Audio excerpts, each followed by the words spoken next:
Good morning, everybody. Welcome to PhotoJoseph's Photo Moment, the Q&A show following the live premiere of the little tattoo movie. I'm going to call it a movie. It's like 2 minutes long, but short film-ish, shot on the LUMIX S1R. I hope you got to enjoy that. If you somehow are watching this and didn't see that, there's a link below and above, and it's kind of all over the place. Be sure you check it out. It's only a couple minutes long, and you can see what that camera is capable of. It was, as I said at the very end of the film there, it was shot entirely with the S1R on the 50mm f1.4 Panasonic Leica lens. It was shot wide open pretty much all the time. It was in autofocus pretty much all the time. And it was also in auto ISO pretty much all the time, which means I don't know what ISO was. It doesn't really tell you that, unfortunately. There might be some metadata tool I could dig that up clip by clip, but it was indoors. As you clearly saw, the opening shots were outdoors in the dark with the neon lights. And regardless of what the ISO was, it looked pretty darn sweet. What you saw too was also uncolor graded. That was all straight out of camera. So there were a couple shots that were just a little bit hot in there, but for the most part, everything was perfectly exposed, and I think the colors looked fantastic. And again, even in the low light, it just looked absolutely spectacular. So kind of a fun little experiment. Let's see who's here in the live chat room here saying hello. I know Jake is here. Good morning, Jake. Jake was asking if that was you, Sean, in the video, because he recognized you from something else.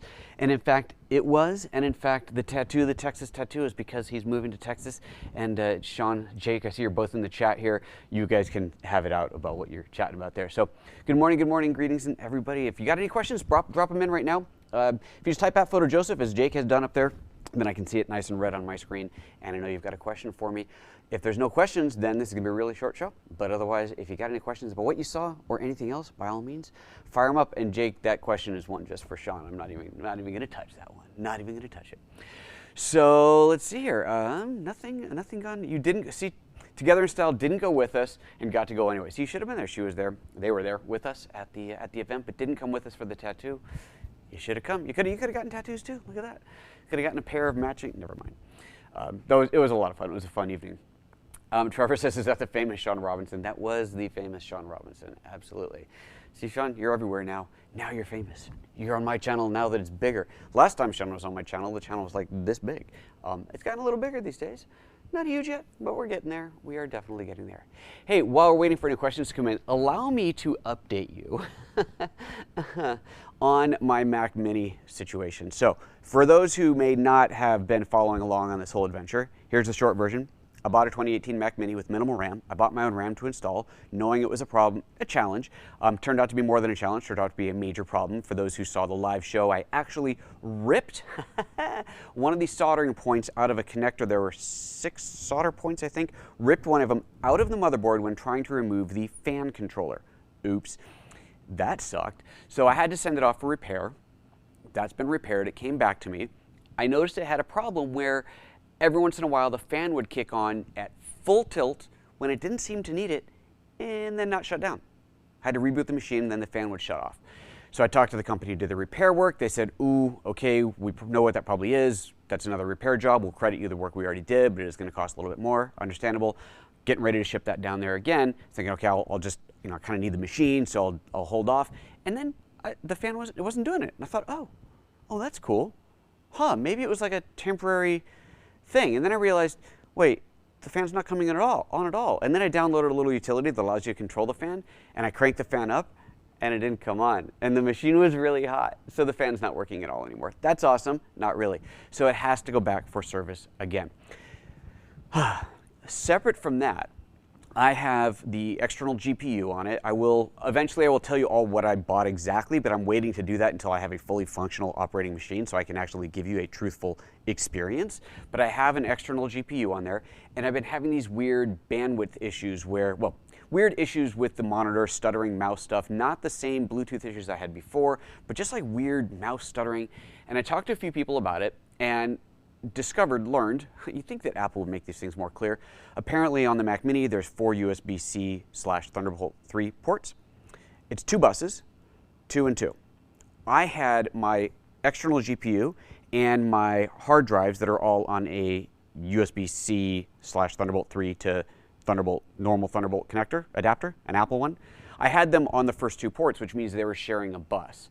So I didn't ship off the machine this morning as I was planning to. I connected it back up. I put those 2 things on separate buses. So the monitors are on one bus, the eGPU is on one bus, the hard drives on another. And I'm just going to run it for a few hours this morning, see what happens. Obviously, keep an eye on the temperature, make sure it doesn't overheat, and I will still be packing it off, shipping it off this afternoon to get that other repair. But at this point, after this repair, I will have completely negated the cost savings of installing the RAM myself versus buying the Apple RAM at twice the cost. So I'm super pumped about that, as you can imagine.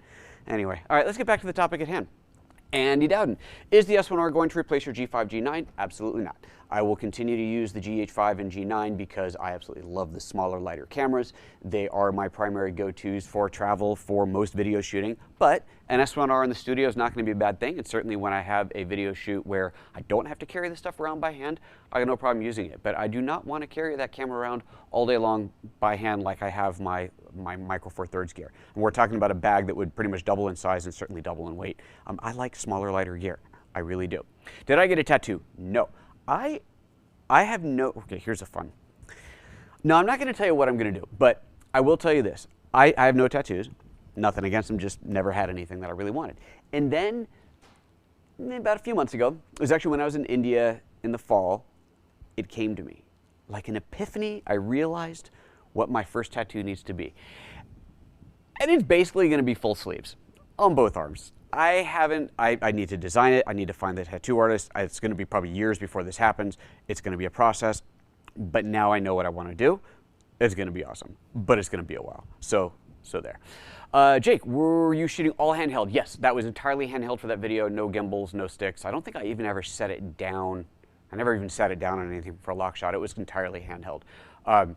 Yeah, entirely handheld. Trevor says, replacing the DIY is a simple DIY task. Not on the Mac Mini 2018. The fact that you can store your machine changing RAM means it's a bad design. Or intentionally unupgradable, not cool. Yeah, I'm going with the second part. Because the Mac Mini of yesteryear was so simple to change. You literally, you flipped it upside down. There's a, if you've never seen the Mac Mini before, there's a round foot on the bottom. And you just put your fingers in 3 finger holes like a bowling ball that were there and just twisted it. And that plate came off. And there was the RAM. I don't think you even had to unscrew a cover plate. I think it was literally right there. Pop, pop out, pop, pop in. It's like a 30-second install job. The new Mac Mini 2018 has, it was like a dozen screws that come out, ports, plugs you have to take off the motherboard. Very, very delicate, very dangerous. Definitely not something anybody should be doing on their own. But there you go. I'm clearly not that bright. And yeah, it is intentional, honestly. I mean, I get that designs have to change, obviously. I get that Apple is very important to maintain the size of the Mac Mini, not because anybody actually cares. Oh, look, it's it got a 1/4 inch taller. Like that would, just for normal users, that would not be a problem. Nobody would actually care, other than designers at Apple who just they're so obsessed with that one design. But I think I haven't had this confirmed, but I believe the idea that they were so adamant to keep the exact same size is because there are server farms built off of these things. Racks and racks of Mac Minis that are in very specially designed size cases, and they want those people who buy hundreds of these machines to be able to upgrade them. And if the entire rack size changed, that would be a problem. It's kind of like rack mounted gear. You maintain a size. You don't go bigger, right? It's that size. So I get that. But I do not believe for a second that Apple could not have designed, with all the kind of smart people they have working there, a machine that could be upgradable by mere mortal humans. I am really not happy about this, but what are you going to do? Unfortunately. Okay, back to the questions. Espen says, aloha from Norway. Interesting greetings from Norway. I didn't realize you guys spoke Hawaiian there. Will the LUMIX S1 have 10-bit, 1080, 50p, all Intra 200 and 400? Okay, so we know that the S1 will get 10-bit, 10-bit 422. 1080, yes, it'll also be 4K. The megabit has, as far as I know, not been announced and not been determined. So that part I don't know, but we do know that in the future update, there's no date assigned to it, but in the future available update, you will be able to upgrade the S1 to that higher bitrate internal recording, higher color depth internal recording. Bitrate, don't know. Trevor, I have decided if I'm keeping, I guess have not decided if I'm keeping the A7R II or getting the S1R, okay? And what you just mentioned about the size is a big factor. Certainly, yeah, the S1 is not a small camera. The A7R is a properly tiny machine. The A7R II is a smaller machine. Yes, it is. It is not as capable, but it is a smaller machine. So there's that. Espen, good. Glad I could answer the question for you. Any other questions you guys got? Make sure you get them in there quick. So let's see, do I have another story to tell? That whole Mac Mini thing is such a I cannot believe I got to ship that thing off for repair again. I am so unhappy. Sean Robinson says the S1 won't have 200 or 400 and will be IPB, not all intra. Oh, okay, well, there we go. From Sean saying it will be IPB, not all intra. So it'll be the, so what I said was accurate, because I didn't say about the all intra, because I wasn't sure about that, but it is going to be the 10-bit 422, but it is not going to be IPB. It's not going to be all intra, and it is not going to be 200 or 400. So it'll be somewhere under 200, presumably. Payday, no. Please, stop. And don't make me ban you. And there you go. So there's the answer to that question.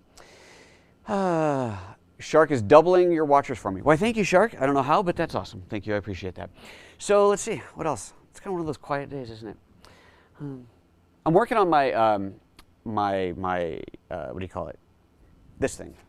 Neutral density filter video. So this is one I talked about doing before, and I was like just going to go up in the snow and shoot something. And then yesterday, no, day before yesterday, I decided to really start kind of planning it out.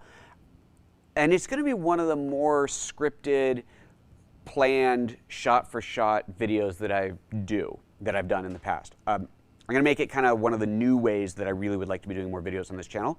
So putting some serious thought into exactly what happens, the steps of it, keeping it concise, obviously, but packing it full of information. And what the video will be is talking about a little bit about what ND filters are and why they're used, and then comparing a very high-end one. This is the Aurora Aperture brand. I got 2 of these things. These are remarkable filters. I'll be comparing these to much cheaper, like $25 kind of off of eBay, off of Amazon, cheap Chinese ones, and seeing what the differences are. So you can see what you get when you compare these 2 filters, why you spend more money, what you're giving up when you spend less.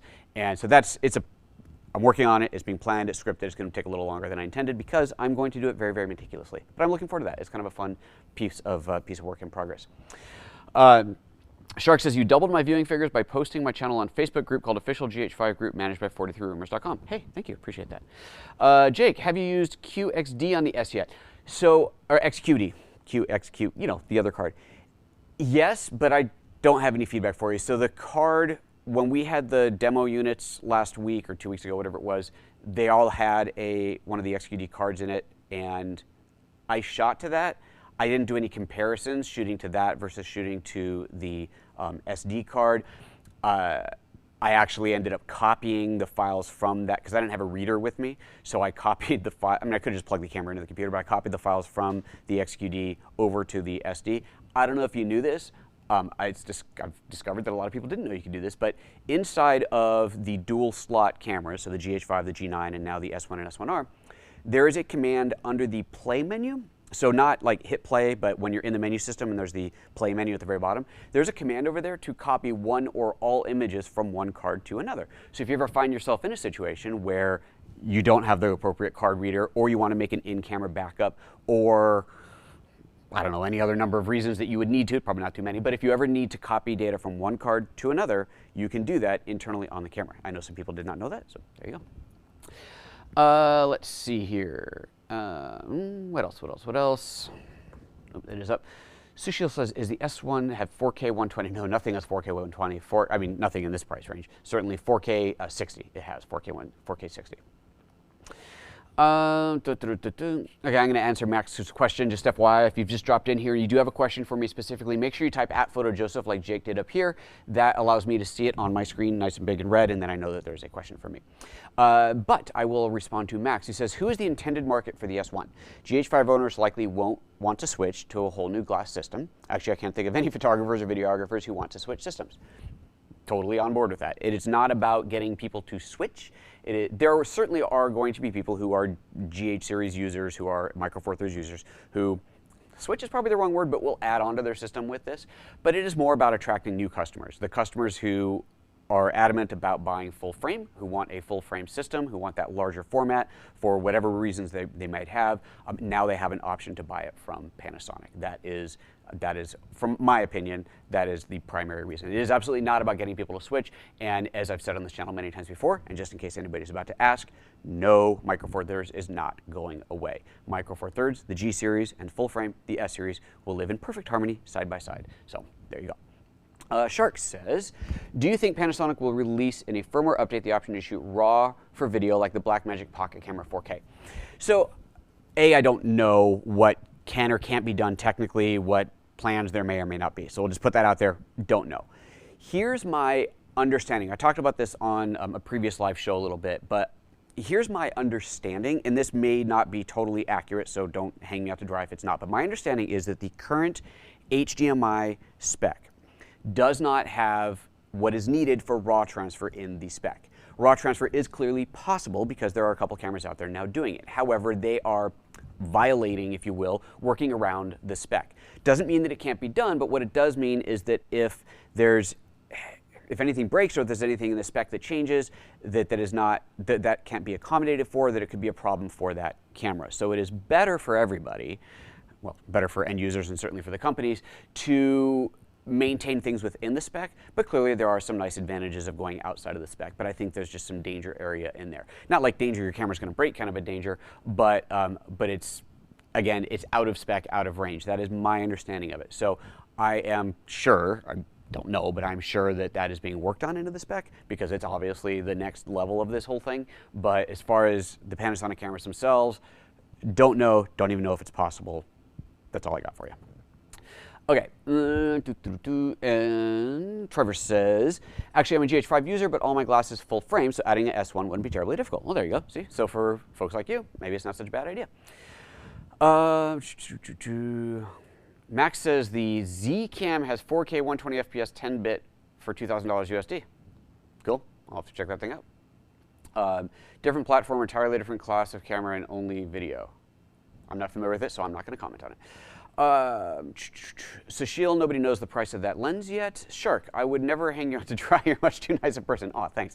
Are you going to review the Blackmagic Cinema Pocket 4K? No, I don't do, because I'm a LUMIX ambassador. For anybody who's new here, LUMIX ambassador, I don't compare to other camera manufacturers. It's pretty obvious why. I mean, if I compared to a Sony or Blackmagic or anything, if I had anything negative to say about the other camera, everybody would say, well, obviously you're going to say that. You're paid by Panasonic, because I am. So clearly I'm biased. I do not have an unbiased opinion, so I'm not going to pretend to try to have one. Even if I came out and was completely unbiased, there'd be too many people who would say that's not unbiased. And of course, if I came out and said like, ooh, look, the X brand camera is better than the Panasonic, I don't think my friends at Panasonic would be too happy with me. So it's a lose-lose situation, so I don't do it. It's quite simple. I just don't do it. There are plenty of channels doing those comparisons. Not here, not me. Now, I will be doing comparisons of the LUMIX G series to the S series. I've already did a video comparing specs, technical stuff. We did that earlier this week. That's already on the channel. It's actually linked below already. And I will continue to do comparisons of those. So once I get an S1 or S1R back in here full time, I had to give that camera up that I had. Once I have a full shipping version, full firmware, then I will do some side-by-sides, because there will be things like low light performance that people really genuinely want to see, bokeh performance, shallow depth of field, what this looks like, things like that. I will compare those because that's a legitimate same brand comparison that I can do, and it's not about bias. Doesn't matter what my bias is because it's all for that brand. So there you go. Anything else? Nothing else yet for me. Again, if you got a question for me, put out PhotoJoseph in front of it, and we'll be good to go. Yeah. Did you guys like the little movie? Nobody really said. It's short, my little 2-minute film. If you're just come into the live chat and you haven't seen it, it's linked down below. We are pseudo talking about that. I guess we're not really talking about that anymore. But I just released the premiere, because YouTube has this cool premiere feature, my whopping 2-minute long movie, edited by Chris Fenwick, who is not here in the chat today. I was hoping he'd come in here so I could make fun of him. But my buddy Chris Fenwick edited that for me, which is super awesome, and appreciate that, Chris. Mucho gracias. So let's see here. See comment above, Robert Decora says. All right, let's see here. If you post a question in and you forget to put my name in front of it, copy and paste it with my name. I'll get yours, Robert, but copy and paste it back in so I don't have to scroll back up, please. That would help tremendously. Robert, there we go. Ninja 5 versus new small HD Focus 7, internal codec good enough to not need external recorder. Okay, Ninja 5 versus new small HD Focus 7.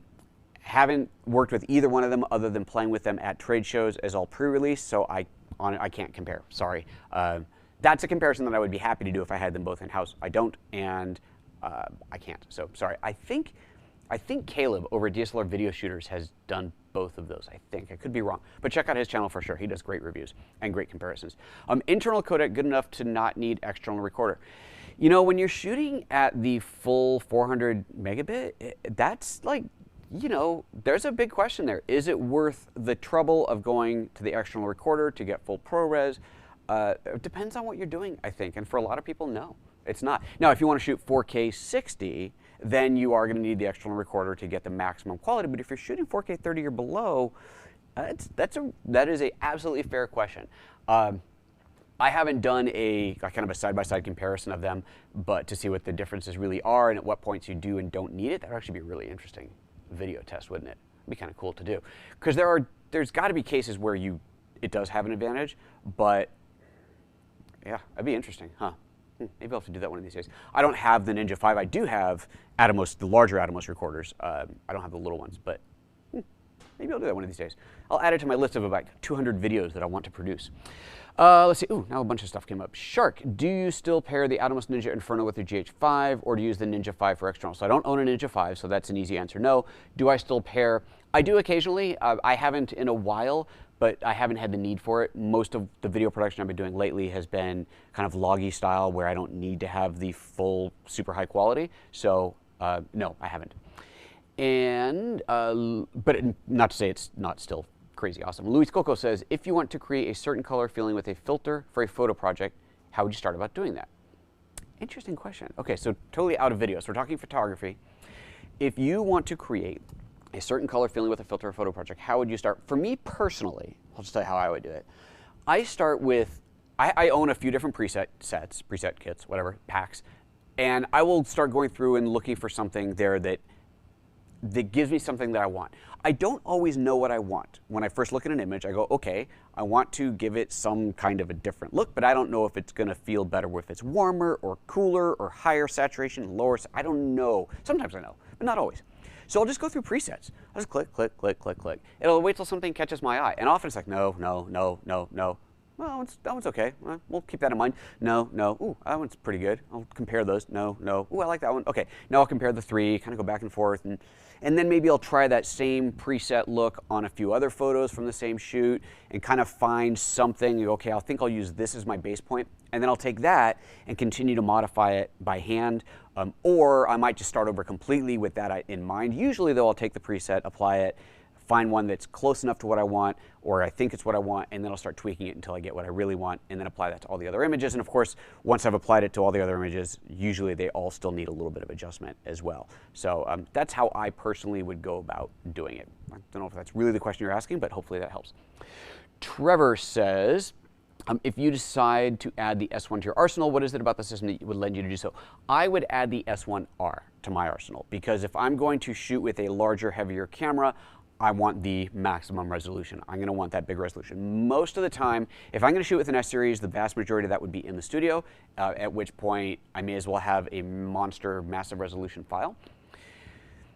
So there's that. For video stuff, again, whether it's the S1 or the S1R, if I'm shooting video with it, I would much rather be in a lock shot, sticks, not have to be hand-holding it. Like even shooting that tattoo video, I mean, that's a heavy, you know, the video's only 2 minutes, we were there for longer than that, but that's a heavy camera. It's a lot to carry around. So, so I would be adding the S1R to that would be my personal choice. And I would be using it primarily for stills, not for video. But like I said, I would use it for the occasional video shot because I could. Jake, I know Panasonic, oops. Come back here. I know Panasonic likes to say the S1 is 60/40 or 70/30 stills video, but dang, the video looks good on that camera. Yeah, the S1R, the video looks awesome. So one of the advantages, okay, no, I don't have it on here.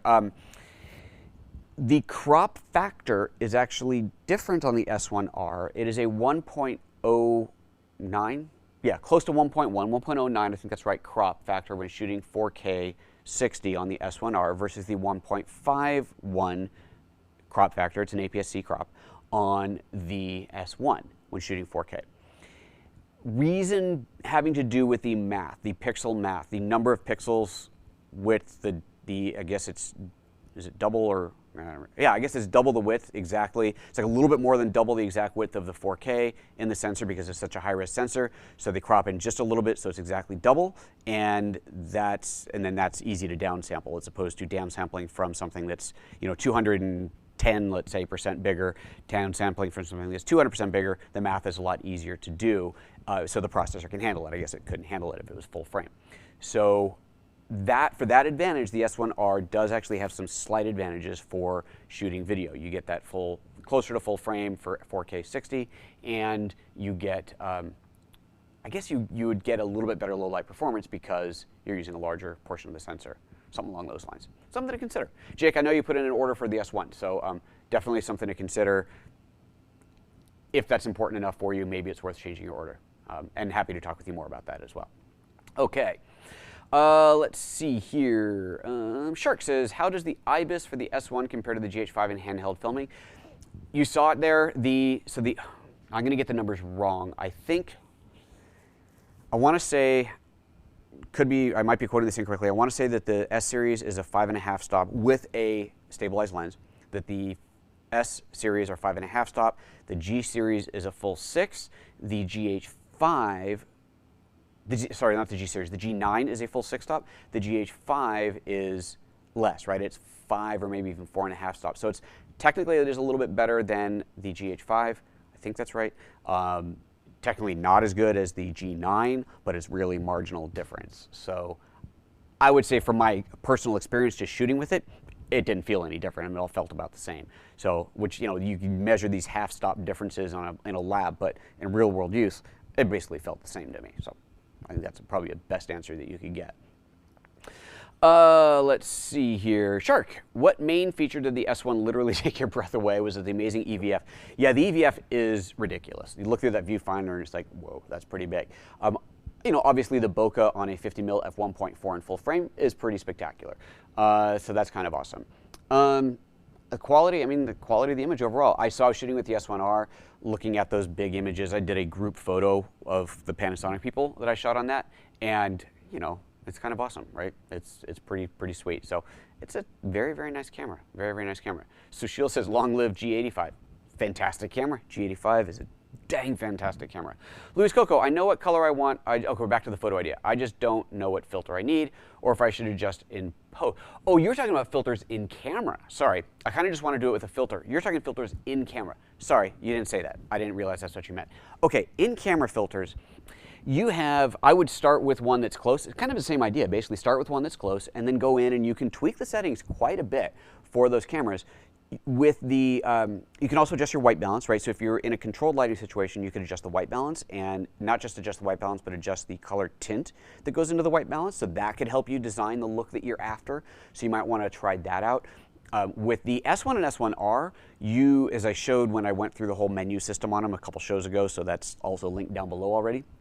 If you look at where is it? It's not in the photo menu, it's somewhere else. Anyway, one of the menus, I showed that you can customize the look and you can actually include white balance in the customization for the custom look now, so that when you dial into that look, it loads up that white balance. Currently, on the current cameras, white balance and the custom looks are two separate things, so you'd have to manually dial that white balance back in. But anyway, my point is that you could use the white balance color shift to your advantage when trying to devise a look. Otherwise, use things like saturation, contrast, sharpness, things like that you have in the look control. So the actual color control over the look is going to be more handled via white balance. You can't go in and say, in camera, say take the red channel and bump it up. Like there's a curves control in the camera, but it's only luminance curves. It's not individual RGB curves, which would actually be really, really cool, come to think of it. Man, that would allow you to design some pretty wicked looks in camera. But yeah, so that's how that works. So it's not as much control certainly than you'd have in something like Lightroom or Photoshop, but you do still have quite a bit of control on the camera. Hope that helps. Okay. Shark, long live GH5 and GH5S. Absolutely. Bike-O-Matic, looking for a strap to secure the camera to my wrist so I can film vlog footage by holding the camera facing me and same time have it secured to my wrist. Any recommendations? I don't have one here, but what are they called? What's the company that makes darn it, I don't have one here. Peak Design. That's it. Peak Design makes these cool contraptions that you basically attach to the strap point on the camera, and it has like a little disc that then snaps into other types of straps. They make shoulder straps. I'm pretty darn sure they make a wrist strap as well. So then you would have that wrist strap on there. I think that's the kind of thing you're talking about. So it's just a loose wrist strap. I don't know if you can cinch it up or not, but that's holding it. So hopefully that's what you mean. And then you can easily take that off to swap it out for a shoulder strap if that's what you want to do, or just take it off so you don't have a strap at all, except you do still have these little dangly kind of floppy dog ears hanging off of it. But I know a lot of people like those quite a bit. In fact, and I haven't opened it yet, and I will do an unboxing on that at some point, but the Pro kit, the Pro Services kit, so LUMIX Pro Services kit comes with a Peak Design strap, a very nice Peak Design strap that is branded on there. It's actually a really nice strap. So anyway, okay. Bike-O-Matic, is it possible to have both? As I will be keeping the camera on my back like a bow, sort of. So having both simultaneously, I haven't seen anything like that. But back in the day when I would have a strap, oh. Sean, here's your strap, sorry. When I would have a normal strap on a camera, when I took it off the shoulder, so I'd reach to the camera, I would always do this. Like that was my kind of, I don't have a strap on a camera at all here, but imagine the camera's attached here. I go to pick it up, and instead of just picking it up, I would do this so that it's now wrapped around my wrist. That was always just kind of like reaching for the camera every time. Done. It's not just a grab, it was always a twist and grab. That way the strap is secured around your wrist. It's also not hanging down all floppy like. That's how I did that. Hope that helps. Jake, I saw on a video somewhere that the S1 and S1R come with a year of Pro Services. Is that true? I am unaware of that. I don't know anything about that. Sean, if you're still here, if you can comment on that, that'd be great. I don't know though. I don't think so. Now, that's not to say that some resellers couldn't bundle it. Actually, I don't know if the resellers can even sell the Pro Services. So I don't know. Maybe Sean, if he's still here, will answer that. Otherwise, I don't know, sorry. I do know that when you're pre-ordering the S1, you get an extra battery or something? I think you get an extra battery now, something like that. There's some extra add-on that comes with it. If you buy it off of B&H or Amazon, you pre-order right now, you'll see those. Incidentally, if you're buying one, use my link below. Thank you very much. Okay, anything else? That is that. Nothing else coming up there. So, hey, thanks everybody for tuning in today. That was kind of fun. I appreciate any newcomers that came in. If you haven't been here before, please do subscribe, hit the bell, all that stuff. I do a show pretty regularly, twice a week here as a PhotoJoseph Photo Moment, talking about photography and video and tech and gear and all that good stuff. And yeah, stick around. Ooh, there is let's see here. Oh, there's a comment coming up. Let's see, Sushil's, your question got blocked for some reason. Is 95 megabit per second SD card enough for 4K video? It's, okay, that's a great question, Sushil. It's not about the bit rate, it's about the sustained bit rate. And the only way to know the sustained bit rate is to look at the V rating on the card. So the problem with a card that doesn't have a V rating on it, V is rated as V30, V60, or V90, the problem with not having a V rating is that the number that is printed on the card as 95 megabit per second is peak, not sustained. To maintain video writing at 4K 30 or 4K 60 at the bit rates that are required, the 100, 200, 400 megabit, requires a sustained bit rate. So a card that appears to have a fast enough bit rate but does not have a V rating on it probably will not work. You'll probably get a few seconds into recording and it'll pop up a thing that says the recording is canceled, write speed is too slow on the card. You need a V60 or V90 rating. V60 is enough for even the top end 4K 400 megabit, but you're at the hairy edge. So I would certainly recommend buying V90s, but they are quite a bit more expensive. So V90 is going to more future-proof you if you're on a little bit of a budget. Who isn't? Frankly, the V60s should be enough. Again, technically they are, but when in doubt, go a little bit higher. So, but the sustained bit rate is what matters. Jake says you did get a free battery. Yes, good. What was the frame rate for the slow motion shots, Tomas? In the product that you just saw, the tattoo piece, that was shot 4K 60, delivered 4K 30. So the only slow motion you saw was 50% slow mo, brought down to 30. Shark asks, what fast lens do you own to achieve bokeh in your images? I use the I kind of got all of them, but a lot of lenses. The 12 f1.4 is great for close-up stuff. You still get nice shallow depth of field with that. I have an old mechanical, not old, but a mechanical 25mm f0.95 that is certainly my shallowest depth of field, my largest bokeh, you know what I mean, image lens. The 50 to 200 is when you're shooting it, at 50 or 200 wide open and you're like shooting a portrait or something. It's remarkable how much depth of field you get off that, even, what is it, a 2.8 to f4? So even at f4, at 200, which is equivalent of a 400mm lens, it's remarkable. I mean, you get really, really nice bokeh with that.